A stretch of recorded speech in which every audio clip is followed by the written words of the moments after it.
Hey, it's Chris here.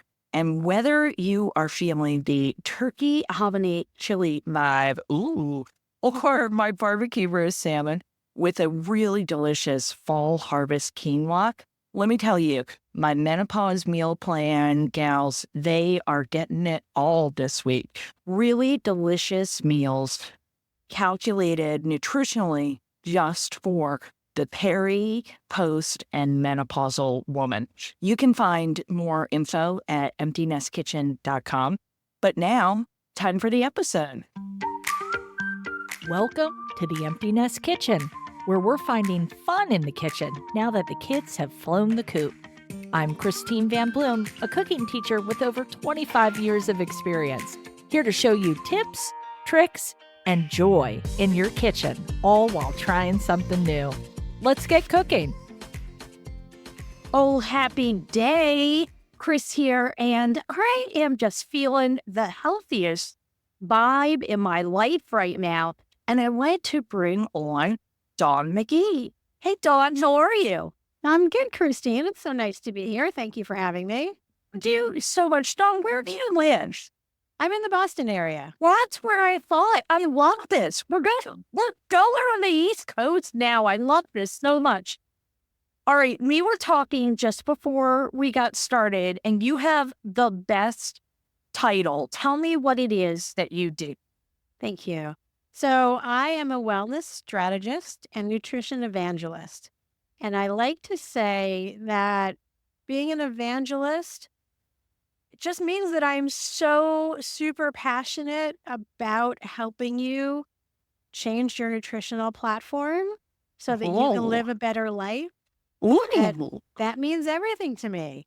And as far as the strategist goes, well, I have a long history in corporate America where I've done so many different things. But really, I used to call myself a professional troubleshooter in that I could help you figure out how to fix whatever you want to fix. People looks at me kind of weird, so I've changed that around to being a strategist. That seems to resonate a little bit more with people. I love that. So dive into this a little bit for me. Tell me what that means. You're working with someone. Sure, that's a great question. So I work with people in a lot of different capacities. I will say they fall into two categories. One is I work with other health pros, fitness professionals, health coaches, gym owners who feel like they're ready to evolve their business and grow to the next level. And they may be a little bit stuck. They may just not know what to do next. Right? And you're different, just because you own a gym and you're great with, the weights and the aerobic capabilities and all of that. I mean, nutrition's a whole different ball of wax there. It is. And I will say that we can fall into the trap of thinking because it worked for me, it will work for others. And that's not really how it works. We're all unique individuals. And so you really need a little bit more knowledge in order to be able to bring nutrition into an existing fitness business. And so that's what I help people do. That's so cool. Do you work with people one-on-one as well? I do. And I'm a little off the beaten path in that regard as well. I work with people who have complex health challenges. I don't generally work with the people who are like, I'm going on vacation next month. Can you help me lose 10 pounds? Because what I really want to do is help people make a lifestyle transition, something that they can take and run with for the rest of their lives. I like to say that I teach people how to fish. I don't give them a fish, if you've heard that saying before. Sure. Right? And I think with that makes a difference, because then what happens is that becomes who the new you is, if you'll forgive the grammar there. And then that oozes into the rest of your life, whether it's your friends or your family, and they see that your skin is sparkling. They see that you're smiling more. They see that you have more energy to go do all the things. And they want some of that. And so Yeah. then you get to become a little bit of an evangelist yourself. And you're leaving a legacy for the next generation that's completely different than it would have been otherwise. Wow. That's a whole thing. So do you have a particular demographic that works with you?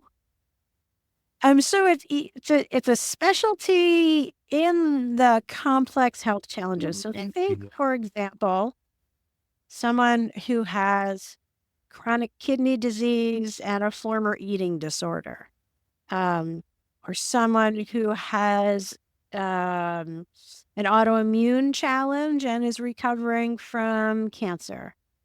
I work with people who are so complex that a lot of other coaches are afraid to work with them. So that's how I get referred. So if somebody had previously had a heart attack, is that enough, or do they need to have that second condition? That's enough. That's enough. I will happily work with a very healthy person as well who's just ready to make a lifestyle change. I find that a lot of other coaches are nervous about working with people who have multiple situations and how they interact and how to help them make the lifestyle and the mindset shifts that they need to make in order to turn the corner, turn things around. Yeah. Yeah. So I find this all to be so interesting. I just finished a culinary medicine course that George Washington University developed. And then it was taught at my local community college. My community college is the first to teach this program. We were the second cohort of students. So it's so brand new. And they do at Berkeley. It may interest you. But Fascinating. it is fascinating. And it's really piqued my interest here because, I've been for a really long time. I used to own cooking school. I taught online. I've taught in person. I've done all the stuff. And as a heart attack survivor and a menopausal woman who is totally awesome, but very sweaty, I am, fascinated now by the role that food plays in trying to make you feel better. And you said something that got me all tingly. And it was when you said, you're glowing then. You've got the glowy skin then. And it's not, for me, like losing weight, I could absolutely go there, right? So you'd be hard pressed to find many women menopausal or postmenopausal who can't stand to go there. But I'm really about feeling really good. And I'm really about, I love the glowy skin reference. Right. That's an inside out kind of thing, right? It is. It means that you are genuinely healthy because I think we all know unhealthy, skinny people, right? So skinny is not the goal. Healthy is the goal. And what does that mean to you? What does it mean when you say that I'm healthy? What does it mean when you say something is working for me? When I'm 85, I want to be able to get down on the floor, all the way onto the floor to play with my potential yet to be thought about grandkids. And I want to be able to get back up off the floor. I want to carry them around and go to the park all day. I want to dance with my son at his wedding should he decide to get married. I want all of these things that need to be enabled by my definition of health. Right. Can I just say that is such a thing with our generation, right? We don't want to peg it on our kids that they're going to have to get married or have, because I do this dance with my own adult children all the time. It's like, you are never going to get any pressure from me. Do you feel that way? Well, I do. I want him to run his own path Absolutely. and do what makes him happy. And of course, he's only 20, so I'm not ready for grandkids yet. But anyway, it's a whole different story. It is definitely something about our generation. Well, and I want you guys to know, you can't see this, but Dawn actually has the most gorgeous skin. I swear to God, she's glowy from the inside out. Thank you. I will tell you, I go to the doctors and they check your birth date, and half the time they're like, "No, you're lying." I'm like, "No, no, I really indeed am 57. It is true." Um, and that matters, right? And Yeah. so I look at some of my friends who may not have made choices, and I haven't deprived myself of anything. I eat what I want, but I don't eat all of it all the time because I don't feel good when I do that, and that matters. Yeah, And it I does. will place a little seed for you, my friend, that the food you eat has an impact on your hormonal balance. Yeah.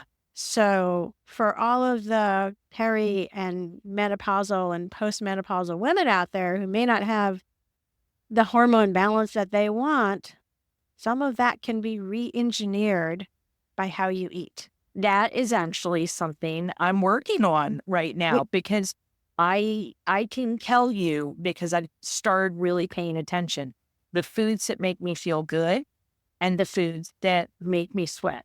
So I'm not talking, hot peppers, but it's really interesting. Like anything deep fried chicken or anything, forget about it. Forget about a lot of sugar. If I have a lot of sugar, and I love sugar, but it's so interesting the role that it all plays.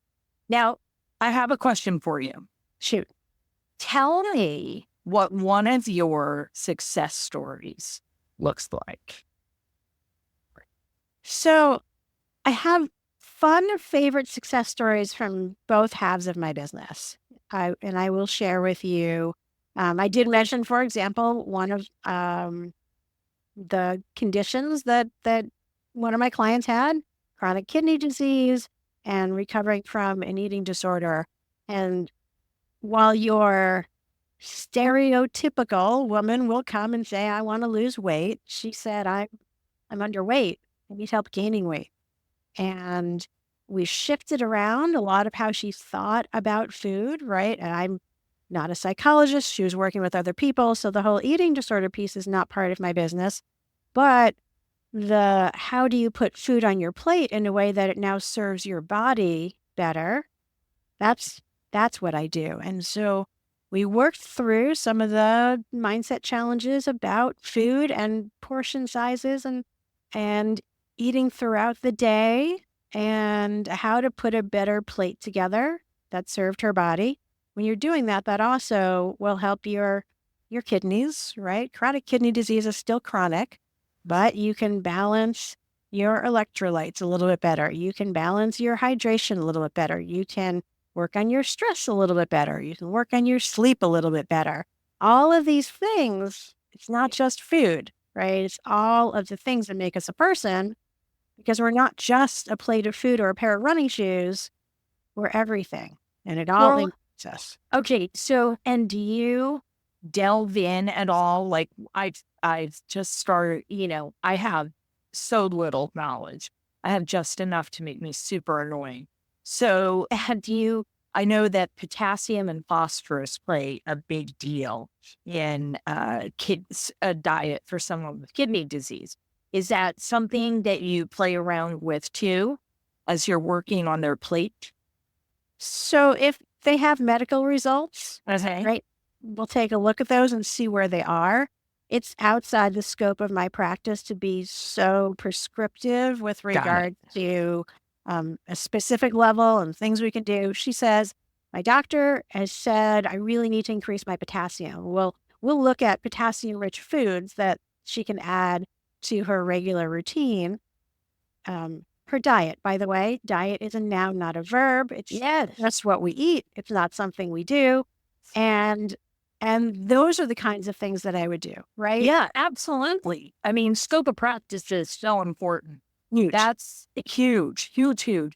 That's exactly what I'm talking about. A doctor says, here Right. you go. And you're like, all right, here we go. Let's look at that. I love that.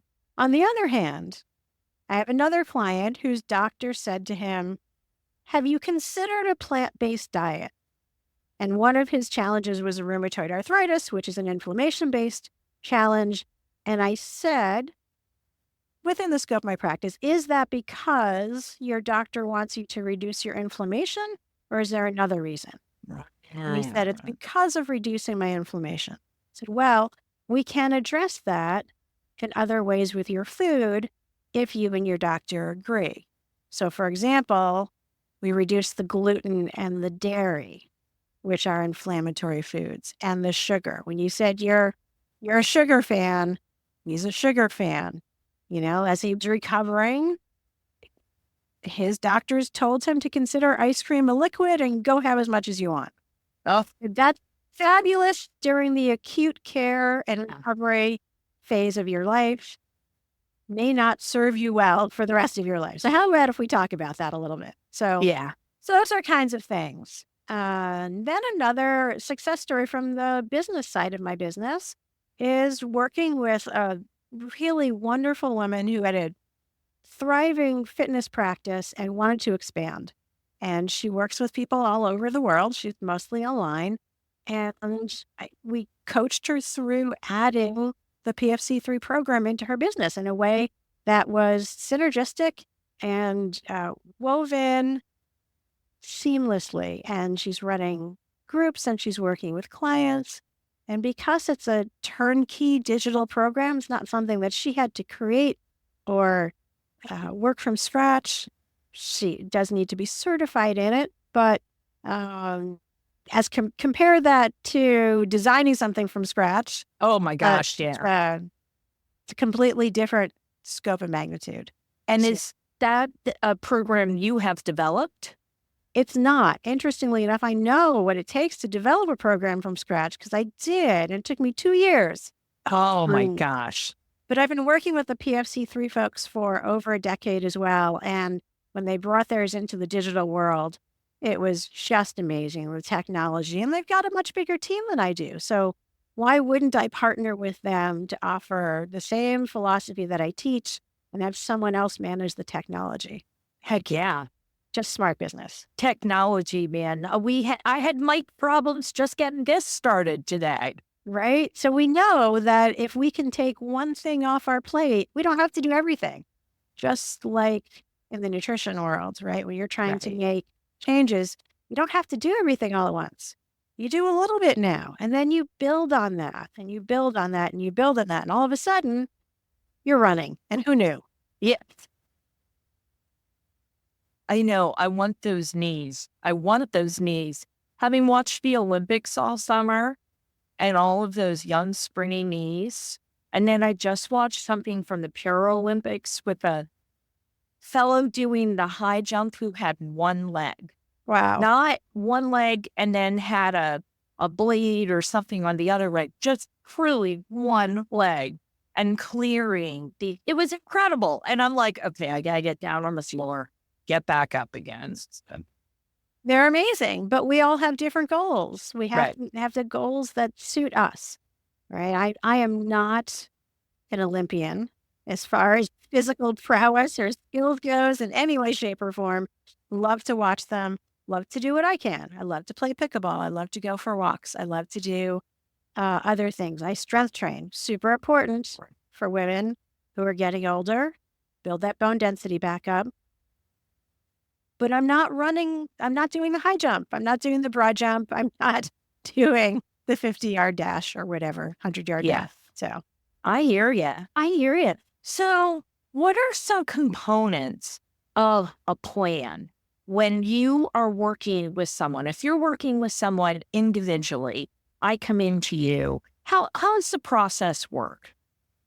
Well, the first thing we talk about is why you want to make changes. Because if you don't have a strong reason why, and we're talking strong reason why, we're not talking about lose 10 pounds before vacation, right? Then you're going to quit when it gets hard because it will get hard. There will be times where it will be easier to have the chocolate cake and ice cream for dessert than what you had planned. Trust me, I know. And you have to keep going. It's about consistency over time. So we talk about why you want to do it, where you are right now, what changes you're willing and able to make.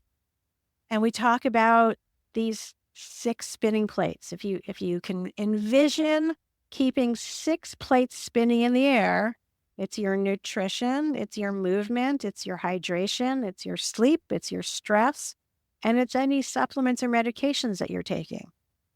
Because ladies, some of it's not your fault, right? Oh. Some of it is a result of medications that you're taking. And some of it could just be those supplements too, because we sort of dismiss them. We like the magical benefits, but we don't understand that they have interactions with other things too, and they may not always be positive.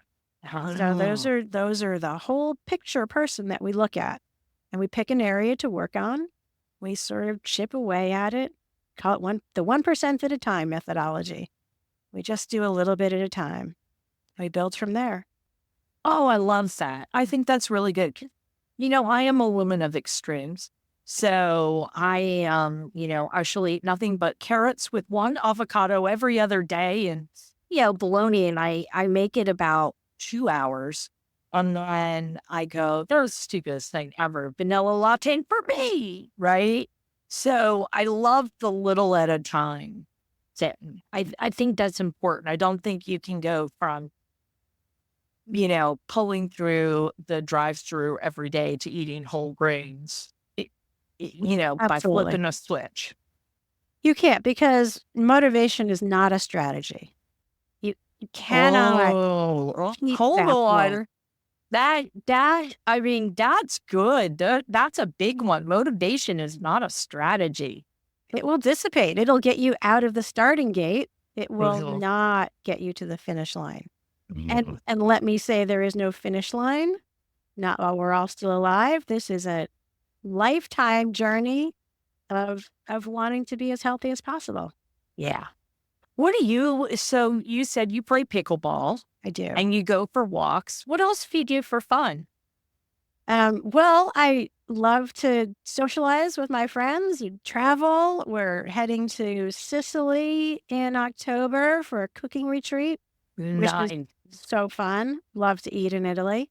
I was just in Foxwood seeing a comedian this past weekend, which Super is fun. fun. I am a huge fan of high quality wines. So you'll catch me at a winery if there's one in the neighborhood. What's your go-to wine? I have a lot of different ones that I like. I have changed over the past years to work with the Scout and Cellar brand because they don't have the same level of residual sugar. They're all organic and biodynamically farmed as a general premise, and that makes a huge difference. So people Yeah. are like, I can't even have a glass of red wine because it gives me a hangover. Those are the additives, Yeah. more so than the wine most of the time. And this makes a difference. And everybody ages. So as I get older, I notice a difference in the quality of the things that I put into my body. Sure. Yeah. Sure. I'm a Sancerre girl. Nice. I love a Sancerre. But Montepulciano, Yes. if you're sitting in Italy, tastes even more delicious. Does. It's because when they send them to the US, they have to add extra things to it, Yeah. which they do not in Italy. So it truly makes a difference. Yeah. I love a lovely Sancerre. I love a Pinot Noir, and I love a good Cab. It really depends upon what I'm eating. I also think it's the time of year. Yes. Like I have my different wines for different times of year, right? So lighter, crisper when it's hot out, and then I can get a little more full body when it starts to cool down. Absolutely. A nice red Zinfandel in the fall, in the summertime, a nice rosé. Yes. How about that? See, you are about the wines. I love am. it. I I love love it. the experience. We're not just there to eat cardboard if it's good fuel. Right. We're there to have the fun and the fuel. So do you cook much since you're going on this cooking retreat? So it's interesting. I don't consider myself a cook. I love to eat. I don't No. love the time it takes to put the food together. I will plan and I will assemble. I don't do any high-end cooking unless we're having people over. That's super normal. And you mentioned that you have a son. Do you just have one child or do you have others? Just one. He's a sophomore at college now, and he enjoys cooking. He stopped that's eating good. my cooking a long time ago, and decided he was going to make what suited him. And actually, he came to Italy with me last summer to do a cooking retreat. So we had a Oh lot my of fun gosh. doing that. Oh, that is fun. But I have found that a lot of empty nesters, just kind of say, that's it. I'm out. No more cooking. I don't have to do it. I was talking to someone earlier today that said her son, who was her youngest, she just took him to school. And she's like, it's incredible what I cook now. I make what I want to make. And we make it sound like our kids are monsters, and they're totally not. They're wonderful. But it is, you're trying to make sure you're getting stuff into them and keep them happy and all that. And then when they go, it's a whole new ballgame. Well, it is to some degree. I will say that in the European model of family cooking, the family cooks and the kids eat or they don't eat, right? They eat, they grow up eating what everybody else eats. And so they have a different diversity.